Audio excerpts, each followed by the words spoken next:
Hot Springs Village Inside Out is a closer look at the greatness of Hot Springs Village, Arkansas, and the surrounding areas. People, places, experiences. Hot Springs Village is one of the most beautiful places on earth. Join me, Randy Cantrell, and my co-host, Dennis Simpson, as we engage in weekly conversations to explore Hot Springs Village Inside Out. Today's show is brought to you by Central Arkansas's favorite radio station, KVRE. Find them on the dial at 92.9 FM. Stream them live at kvre.com. RE/MAX of Hot Springs Village, the award-winning RE/MAX of Hot Springs Village, is the largest real estate office inside the village with over 30 full-time agents and support staff. Visit them to learn more about this beautiful place to solve your real estate needs. Call them today at 1-800-364-9007 or find them online at explorehsv.com. They are RE/MAX of Hot Springs Village at 1-800-364-9007 or online at explorehsv.com. Yeah, probably the craziest thing that somebody asked money for, and obviously didn't come out saying this, but worked on a small loan for a gentleman that was asking for money to do some improvements to his house and was going to sell, and he was terminally ill. It was kind of a short-term, loan accommodation type of deal. And we closed the loan, and I think it was a Thursday or Friday, and gave him a check. And by Saturday or Sunday, came across some news that he had passed the money along to a hitman. Actually, it was a fairly small amount, but yes, by Monday morning, I was calling my credit administration team about bad news and grading, and he ended up in jail, and the FBI, had been surveilling, and it was an undercover FBI agent, I believe, that was posing as the hitman and took the money, and that was the end of that. So as we begin the world of banking with Scott DeBoer from Arvest Bank, I ask you a question. I'm like, well, tell me and I don't know. And I'm like, holy cow, man. So the feds didn't bother telling you that, oh, by the way, we're going to get this guy as soon as you give him a check, right? Yeah, no. I think that at some point there was probably some surveillance, even on me while he was meeting with me, or at some point, but I was never contacted to be a witness or how do you explain that to the loan committee? Scott, what happened on this loan? You're like, well, I can't talk. It's under federal investigation. No loan committee on this one. It was a really small amount. Yeah. And, well collateralized. He had income. There's no real issues. Unbelievable. Loan policy. But yeah, like I said, he was terminally ill. And passed the money along to a supposed hitman. I never got any real follow-up, after this. I'm not exactly sure what happened, but well, so how many years have you been with Arvest Bank, Scott? Going on 10 years. Really? Now. Really? Yeah. And we've known each other 8 or 9 of those, or 7 or 8 of those. The reason I wanted to have Scott on is because in your mind, you may have a perception, listener and watcher of Hot Springs Village Inside Out, you may have a perception of your banker. And he probably doesn't show up to the restaurant with flip-flops, shorts, and a Bermuda shirt on, as Scott does sometimes, only sometimes when we're just sitting and chatting. But banking has changed so much in the last, 10 years, 20 years? Yeah, and just the last 2 years. There's a lot going on, has been for a while. So what exactly, now you would be more in business development, right? If I wanted a business development loan, that would be your side of the story? Commercial banking, yep. Business side primarily. It's still work to sell whatever we can, related to Arvest, and we are, a full service bank, and probably have, some things related to wealth management and cash management that, you don't normally think of or relate to banking, but we do, a lot with wealth management and 401ks and treasury management. Really? Well, where I was going with that is that it's not, you particularly are not a home loan lender, as the Waco Title and some others would be that are associated with Arvest, but more of a commercial loan. So what would be the right customer for you? Somebody looking for an SBA loan? Or, I mean, I don't know. I really don't know. Yes. Yeah. SBA loans. We do those. We are, I believe, the largest SBA lender in Arkansas. We do have, we work very closely with the SBA. We have an internal group of SBA associates that are experts in that area and help guide frontline, associates like myself on that. Commercial real estate, owner occupied or non-owner occupied, commercial construction, commercial and industrial, C&I lending, lines of credit, working capital, business acquisitions.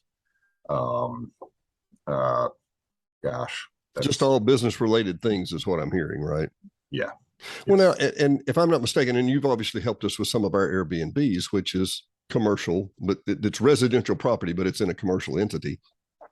And we've gotten some wonderful deals. We'll love working with you guys, you and Don and Stephanie and Steve Mock, who I've got to do a shout out to Steve Mock. Steve's at the Hot Springs Village office, a fantastic guy who always helps us in any way possible.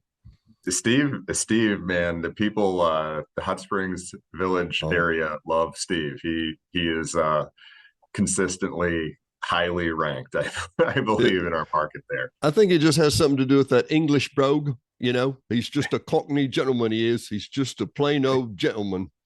Anyway, he's a wonderful guy. And I bring all this up to say that, inside in our show, Hot Springs Village, Inside Out, in a micro and in a macro, there's a lot of business development going on in Hot Springs. And I know you work in that a lot, but I mean, the last 2 years has changed banking, like you said. Tell me more. So obviously, the pandemic really pushed forward a lot. So, financial technology, fintech, stuff, remote, different ways of moving money around, with your phone, or investment and that stuff, remote capabilities, whether it's me working remotely or my customers working remotely. I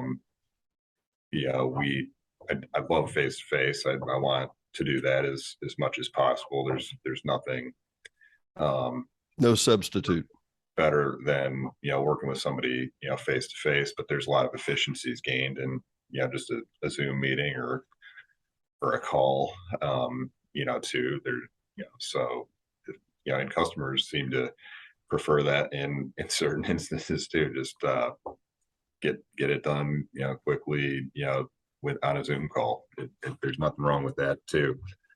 But on the sales side, it's a little more personal to be working with somebody face to face and digging into not just their commercial needs, but getting to know them as a person and their family as well. It's helpful. Well, let's go down some paths here real quick, just because I've always wondered this in my mind. Let's take two different paths. We'll start one here, may say a new business or a startup, and then the other is just an addition or a expansion of an existing business, I should say. If I've got a new business, if I'm not mistaken, I think some SBA loans don't work on new businesses at that moment. You have to have so many years under your belt or whatever. How would you go about that? The SBA is there for under collateralized or speculative projects to help make tougher deals more bankable, or stuff that's typically out of loan policy guidance for so I don't really want to say that there's disqualifications for a startup, because that would be a primary reason to use the SBA to help make them bankable. And you say make them bankable, to make their numbers line up to where it looks like it's a margin that will work, or what? Yeah, typically we rely a lot on historical information. So if there's a startup and there's not historical information to rely on, and we're relying more on budgets or projections, that's an ideal situation to bring in the SBA and have them back on some level the loan until it can stand on its own. I remember when I was in printing, and this is not a parallel, but it's just a similar story. I remember when people would come in the door and they would say, well, we want some business cards or some letterhead or some blah, blah, blah for this. We're starting this business. And I remember after just a few years going, this sounds like an interesting endeavor. Do y'all need investors? And there were other people that would walk in the door and they would have an idea. And I would go, I think we're going to need cash up front. Do you kind of sort those out as you go, if you know what I mean? That you have to kind of look at some of them and go, gee, a dog boutique. Maybe, I don't know. What? Yeah, certain industries or business types, we always want to see skin in the game in equity up front. Certain areas might require more or less depending on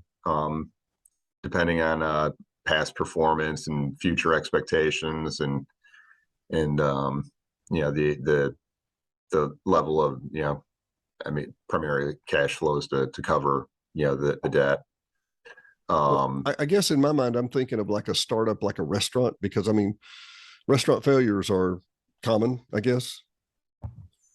Highly competitive industry. There's the low barriers of entry, and a lot for consumers to choose from, and doesn't take a whole lot for reputation to fall or fail, and they run into trouble. So restaurants are industries we'd like to see more equity in. If I'm answering your question, I hope. No, completely. And I guess where I'm going with that is that that's the ones you need more equity in, clearly, and that makes complete and total sense. But those would be good. Those would be good SBA options too. It's a higher risk industry typically, and so those would be areas we'd look for, depending on a lot of factors, to have some SBA backing on as well. I always wondered where the niche was that SBA, and it took me a while to excuse me. It took me a while to sort out that regular commercial banks work with the SBA. I was like, well, why doesn't the SBA just loan? And that kind of makes its own sense. Explain that, if you would. Yeah. So the SBA is not a bank. It's they work with the banks. We're the pipeline to the money getting to people. They don't want to do that direct lending. They provide typically a guarantee to Arvest Bank or another lender, to be the conduit, for it, and do the monitoring and the servicing and all that kind of goes along with being a lender. So we've taken the startup path. Have I covered that? Have we covered that? I mean, is that basically how it would go? Yeah, I think so. We can always come back and talk more about that if we need to. Yeah. But like a business expansion, for example, the SBA could or may not be involved in one of those, or it just could be an Arvest deal. I've got a business and I want to add 2,000 square feet and I want to extend things. And I've been in business for 10 or 15 years. How does that work? The SBA could be involved, they could not be involved. It could be a standalone, type of deal with a bank. And typically, SBA loans might be a little bit, more expensive, to get done, from maybe a little bit of a premium on interest rate. There's some additional fees, typically for the SBA to guarantee. So those are, upfront considerations, for the customer and the bank to think about. But again, it kind of is gonna, the bank decision, whether it's standalone or with the SBA, is going to depend on past performance, and projections, and feasibility. Is the business already kind of busting at the seams? Does it look like there's more business, customers need more or asking for more? Is it realistic? And that's some data we look at is just it's in front of you by numbers. Some is more subjective. What's the Well, and with the pandemic, I mean, do you not just have to look at everything with a grain of salt? Somebody comes and says, hey, we want an expansion, and it looks like your business is doing great, but for the last 2 years, maybe not as much as usual. Yeah, we did. It is kind of with a grain of salt, but you can typically just tell from being involved and looking at just knowing customer needs and knowing what me and my wife even shop for or see in the market. You can kind of get ideas for what expansion is realistic and what's not, and make decisions not totally on gut type of feelings, but what makes sense. Yeah. Well, and I guess for the laity, for the person that's not been through this process, and I want to talk about prices here in just a minute. I mean, the obviously the interest rates going up has had an effect on things, I'm assuming, and we'll talk about that. But what's the process? Someone would meet with you, excuse me, someone would meet with you and say, I need $150,000 to expand my business. If they said 75, is that something that has to go before a committee? But if they say 150, it then has to go before a committee. It takes longer. Or give us the flow chart of that. Yeah. So I would typically have an initial call, probably on phone, high level information, what they're asking for, using as collateral, and who they are and what they need. From there, I'd like to do a get together with them, especially if it's an existing business. We'll just say a manufacturer, sometime, get into the office, meet in person, tour the facility a little bit, get some idea of what's going on in there, and how long they've been doing it, and what's their experience and past, and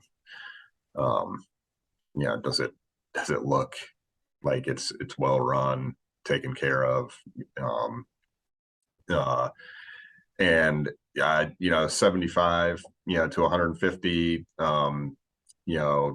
even up higher than that, it could just fall within my authority. You start getting into $500,000 or more, it's going to start needing, my approval or signature, probably with my management, or one of kind of a few designated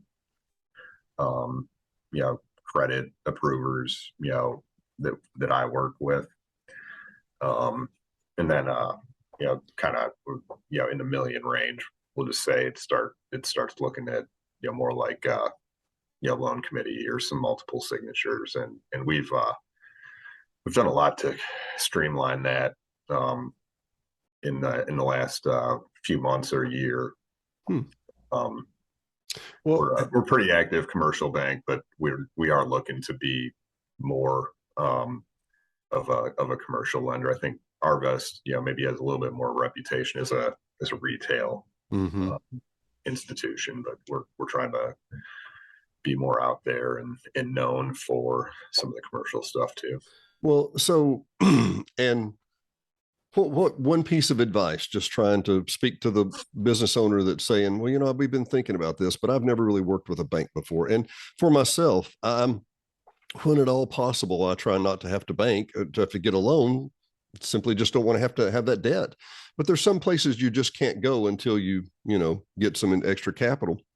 That said, what's the one thing you wish people knew, to contact you more often, to ask you to stay in touch if they get in trouble?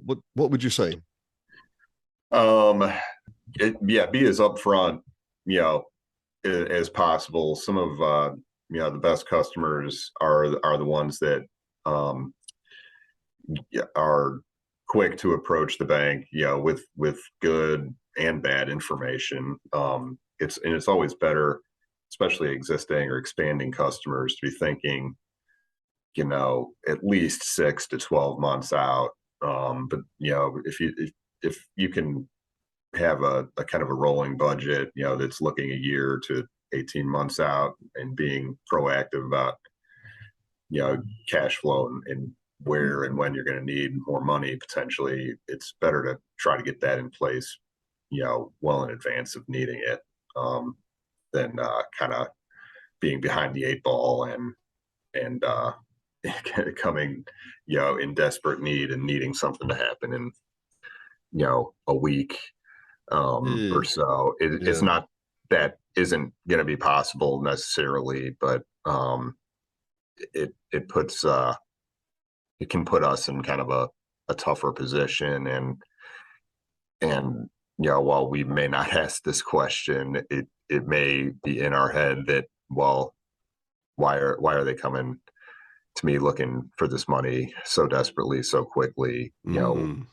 Why weren't they thinking, ahead? It's an important issue, and I'm an accountant too, so take care of your financials. They're what we the bank rely on the most to make decisions. So we need to, from our own approval, loan policy standpoint, but regulations, and we have to document what we're doing, and we do that mostly with good quality financial information. So staying on top of that and having good bookkeeping or accountants behind you is going to make your life a lot easier when it comes to banking. So let me recap. Here's what I'm hearing, and just translating. And we haven't said this, but I think this may be the best of interest for you, and that is, have a personal relationship with your banker. Don't be ashamed to tell them if something's going wrong, or, hey, I don't know how this quarter's looking. We've had a big change, and yada, yada, yada. Don't surprise your banker. Is that a fair summary? Yes. Yeah. I'll just leave it there. Yep. Don't come in at the last minute and go, oh, I didn't mention, we need to do so-and-so, right? Now that said too, I do want to kind of caveat that we understand if a new customer comes up quickly and it's a big, opportunity, there's nothing wrong with saying, hey, I just got this. It's a surprise, but I'm in need of some capital to satisfy. Don't just that it's not going to hurt. Yeah, So, well, and coming in and saying, hey, we worked together for 20 years and the last 3 quarters have really been stinky. But I just wanted to tell you now, as opposed to, hey, we've got this new project and it surprised us too. Can you help us join in on that? 2 different completely things, right? Yeah. Okay. Well, let me ask. So the interest rates, and 2 things that actually, and there's just been a million questions I've been wanting to ask you. Number one, have you seen the flexibility of the bank change over the last couple of years, just out of necessity? What do you mean the flexibility? Like, well, not just work policy, but I mean, obviously work policy. I mean, not everybody could be in the office every day. And anyway, it's just such a different world than it was 2 years ago. 2 years ago, very few people knew how to Zoom. Now it seems like an essential skill, like being able to write a Word document, but everybody has had to get flexible, and I'm assuming with the same thing, if I can't meet with you personally, I've got to look at your P&Ls, or I've got to look at your books, either online, in person, or whatever. Anyway, just 2 years ago, it would seem like it would be a different level of flexibility than there is today, or am I wrong? Yeah. Yeah, like you said, with workplace, with customers, we've had to roll with it as much as anybody. So yes, flexibility is significantly, more, I would say. Yeah. Well, and interest rates. So the cost of money at the window has roughly doubled in the last few months. How's this changing what you do, and I mean, can you shield your customers from some of that for a while, or what do you do? Well, I was I had a conversation with a customer on Friday actually asking about, he's this he's got a floating rate, line of credit, and it's gone up, pretty significantly. And he doesn't use it, a ton, but the he wants us to, look at fixing it or lowering it, and I'm trying to push these calls that are coming more frequently that the bank has very little control over the interest rates. That if you got a complaint, you need to take it up with Jerome Powell and the Fed. This is not something we really have a whole lot of control over. We, banks make a little premium over, what we borrow and use money on. I mean, if you look at, our return on assets or something, or return on equity, we're not earning any crazy, amount of money versus, a lot of other, industries or, what out there. So, this is,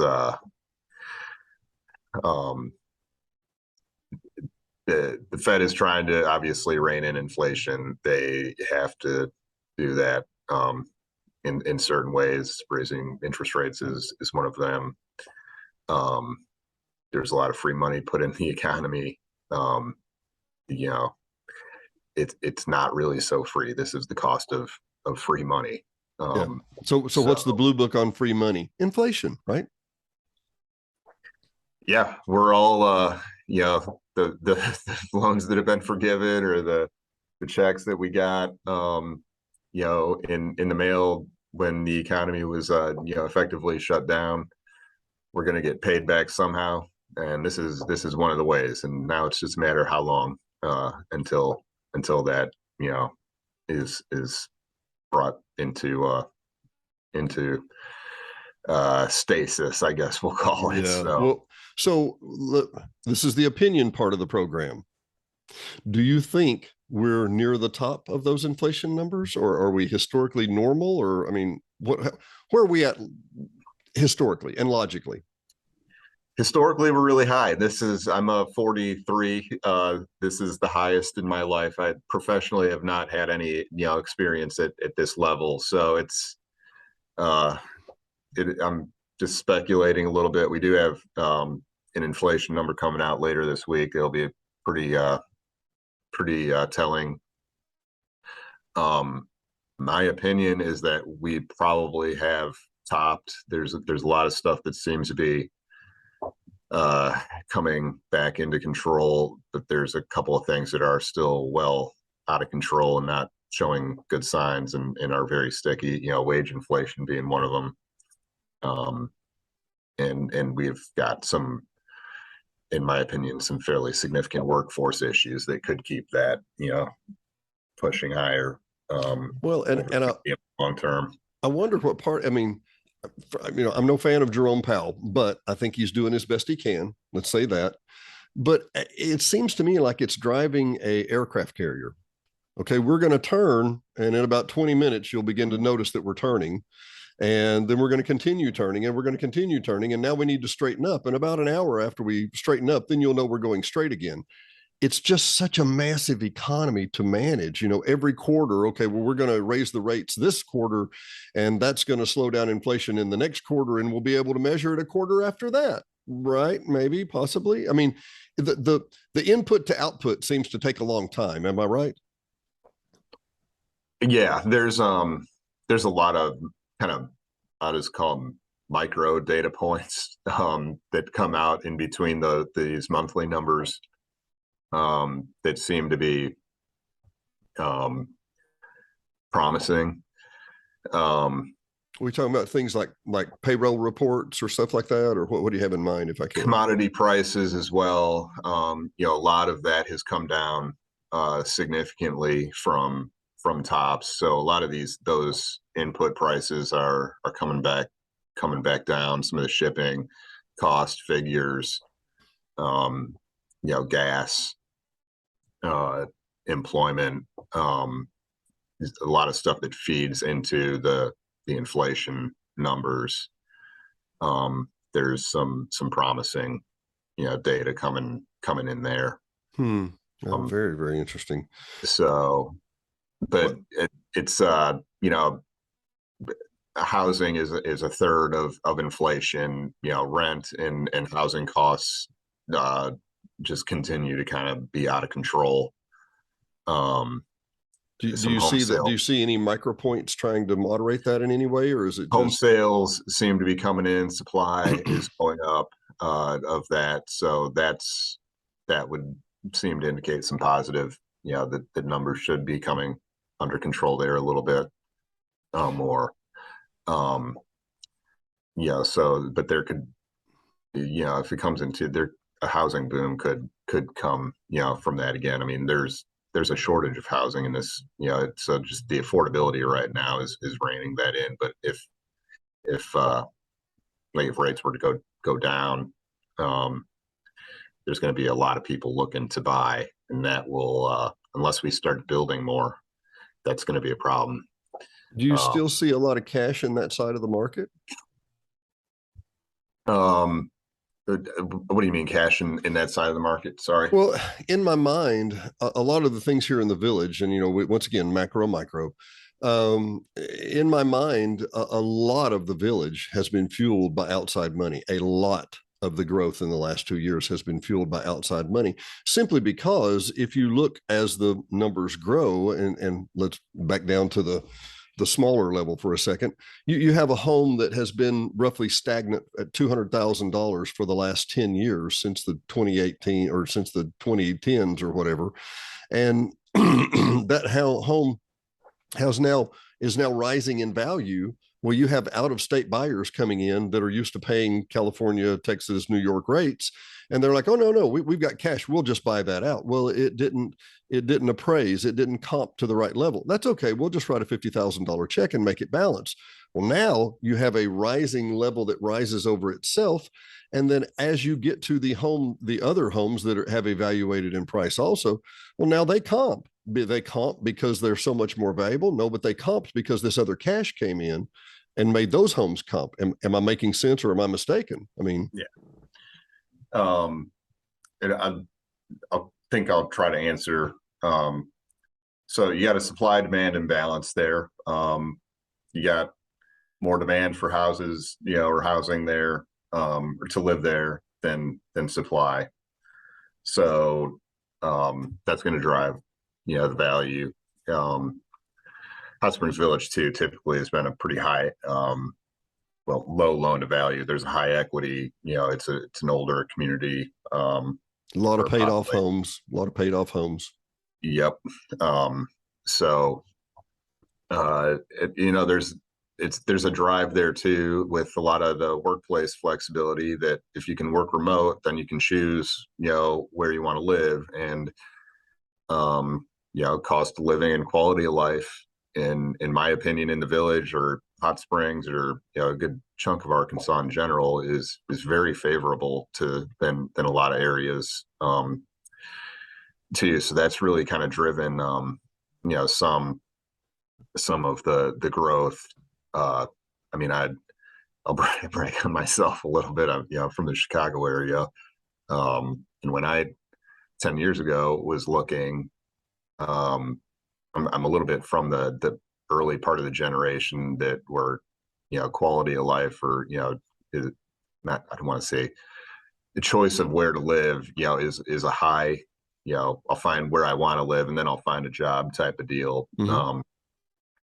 But this was, we got here, and the cost of living, housing, in general, was so favorable. And then you've got just the awesome outdoor assets that the village, or Hot Springs, or just this kind of area in general, offer, between the the Ozarks and the Washtaws and the forest and all the green, space. So, that's finally being a little bit more recognized, I think, in the village and Hot Springs. And we've, there's a pretty fair amount of commercial development going on in Hot Springs right now. In what areas do you see? And by the way, I've made a terrible mistake. I really have. Typically, earlier in the interview, I've gone in and say, "How did you get here? How did you get to the village? How did you blah blah?" We'll come back to that in just a second. But what kind of commercial development do you see going on? I mean, retail, industrial? Yeah, the Higdon Ferry corridor in particular is seeing a lot of development. There's a huge multifamily development going on back there. And some retail as well, just kind of in that area from the bypass down to where Higdon and Central kind of connect up again, right near Lake Hamilton. I would be so tempted to say, and I understand that then you say multifamily, and these are townhouses or apartments or whatever, right? Is that right? Apartments, yep. And are two things I've been wanting to ask you for a long time, not necessarily on camera, but I now we're here. I knew at one point there were some really favorable tax breaks for building apartments. Is that still the case, or is it just the demand is so great at this point? I'm not sure if that's the case. No, if there's certain tax credit, stuff available. I'm not sure. I can't really speak to that. Okay. I'm just curious. And you talk about if somebody just asked me off the cuff, my perception, not involved in this industry, don't know, I would tell you that retail should be struggling. Everybody wants to order from Amazon. Everything shops online. Got to have a copy. It can be here in a couple of days. If I don't, I'll run to Lowe's or something. I go to a big box. How is retail even making it these days? In my opinion, I mean, what's the health status of retail? That's it's really a case by case basis. I'd say on a lot of that. Some seem to do really well, and others not. And location is critically important, and having something that's going to drive traffic, like obviously like the Walmarts or Costco, Sam's Clubs, but even like a strip center with a Starbucks, if you've got something driving traffic there for a decent chunk of the day. You're saying if you've got a good anchor at that place, maybe. Yeah. Yep. Interesting. Well, let's come back around and we'll need to wrap up here in just a second. But I meant to ask Scott DeBoer, how did you make it to Hot Springs, Arkansas? It wasn't a straight path, is what I'm hearing. Not totally. My wife and I are Chicago natives, born and raised, basically up in that area.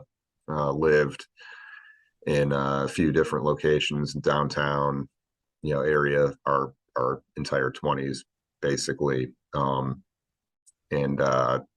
31, I guess, our son was born, and my mother-in-law and father-in-law had been in Little Rock for quite a while. So my wife and I were actually still dating, and she asked about visiting Arkansas and coming down to Little Rock for Thanksgiving and just spending the holiday down here. And I kind of had like that Arkansas, oh, why would we go down there? Do they have shoes? Do they have shoes down there? Do they have shoes? My wife was like, "No, don't knock it. I think you're gonna like it." So we came down and did love it. Really had no idea what Arkansas had to offer, especially from kind of the Little Rock area west, with the Washtaws and Ozarks and just all the green space and hiking, and I've since gotten into mountain biking a fair amount, too. But so that immediately kind of became an option, and we knew at some point we wanted to move south and get out of Chicago winters and cost of living. And so yeah, I was about to interrupt just for a second, minute ago, and I apologize because it's pertinent, but I'm guessing you had a Thanksgiving dinner that was above 32 degrees and didn't have a lake wind chill yeah, of under 10 degrees, right? that was we were fortunate enough, and the falls here are unbelievable. But we had like 75 to 80-degree weather that Thanksgiving, so maybe a little warmer than normal for that time of year. But yeah, the weather gods definitely cooperated with advertising well for so Well, that you holiday touched week. you, so that would, maybe that was a prelude. Maybe you could have good weather. Maybe. Well, I tell you what, I left out one thing I wanted to say, and I know this is a passion of yours, and I know, and for those that don't know, there is a Walton family tie-in to Arvest, if I'm not mistaken, and if I'm not mistaken, also the wonderful folks, the some of the grandchildren, I believe it is, of Walmart, are helping build a bike path all across the state, basically. Tell us more about that, because I think personally, for the next generation and for our generation, your generation more emphatically, that's a commerce driver. I think that's a driver when you say, I've got a quality of life. You know, we're thinking Boulder and Denver and places like that where they've got tons of biking trails. Tell me how this relates. How does it come in? So yeah, there is a Walton tie-in, and the Waltons have done an incredible amount, to create high quality of place, quality of life, type of initiatives. I mean, look at Northwest Arkansas, and I can't even, begin to say, all that they've been involved in or not, or how much they've donated. It's a very significant number, but yeah, the bike path, I think, from Hot Springs to Little Rock, I'm not sure if they're involved in that specifically, or what the status of that is actually right now. I do know that they were heavily involved in the Northwoods trail system in Hot Springs, and that is phenomenal. Everybody that goes there, and I'm there on an almost weekly basis, uh, is fantastic, and they're expanding that trail system really right now as well. Again, Lake DeGray, the trail system's there. I believe they've been involved in that. There's on the trail maps, I do see Walton Family Foundation symbols on that one as well, along with some others. But the generation, from millennials on down to whatever they're called now, Yeah. Gen Z. I'm not whatever letters they're using this week. There's they do look at the world a little bit, differently than the older half of the generation. And they're looking for, where they kind of want to live, and then they'll form their life around that a little bit more. And this area certainly isn't the answer to everybody, but it does fill a lot of blanks for a pretty good chunk too, that are looking for lower cost of living, high quality of place, especially if they're looking for outdoor activity. There's a lot they're of looking options. for more experiences, aren't they? Experience driven, certainly. Yeah. And I mean, let's face it, that's what an Airbnb is. You can stay anywhere at night. You can get a bed, but you wake up and stretch and look out over the parking lot and go, oh, look, there's another Motel 8 across the way. Yeah, you can get that anywhere. I mean, just looking at your screen there, it's a nice backdrop. It's a struggle. Yeah. When my choice would be an Airbnb over a hotel. Generally, depends on kind of what, is it a vacation or business, type trip, or there's other factors to consider there. But if it's me and the family, it's a lot nicer to wake up in a house or cabin, and be able to make our own food, kind of not be forced to go out for every meal.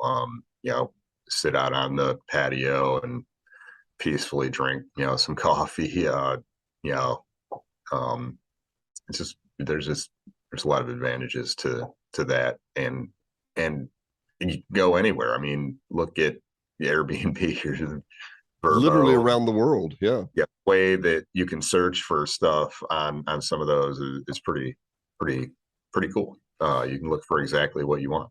Diane and I entertained, and I say entertained, staying in a sailboat in Key West for a night or two.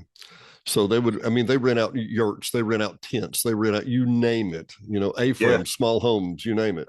My sister and her husband, they've got 5 kids, but they just celebrated an anniversary this last year. I think 10, maybe. They had a kid-free anniversary. They went down to Key West and they stayed in a sailboat. Really? Actually, so I think, I'm not sure how many nights it was, but it was several. We should have tried that. I said we entertained. I didn't say we did. We didn't, I didn't want to wake up in the middle of the night seasick going, well, this wind's a little higher than, Well, you know what? The sailboat, it was always in dock. Like they stayed at, whatever yacht club it was. They didn't even, I don't think it even went out sailing. It was just, was tied up. That was their hotel room. How cool. How cool. And they, down there, you can bike everywhere. I think they didn't even rent a car or anything. They rented some bikes, and that's how they got around, the area for several days. How cool. Well, Scott, we need to wrap it up, unfortunately. And thank you for your time. We sincerely appreciate it. If somebody wants to talk to you about a commercial loan, commercial expansion, how do we get in touch with you? Phone number is 501-276-9451. And email also is sdeboer@arvest.com. So call or text, or you can email me as well.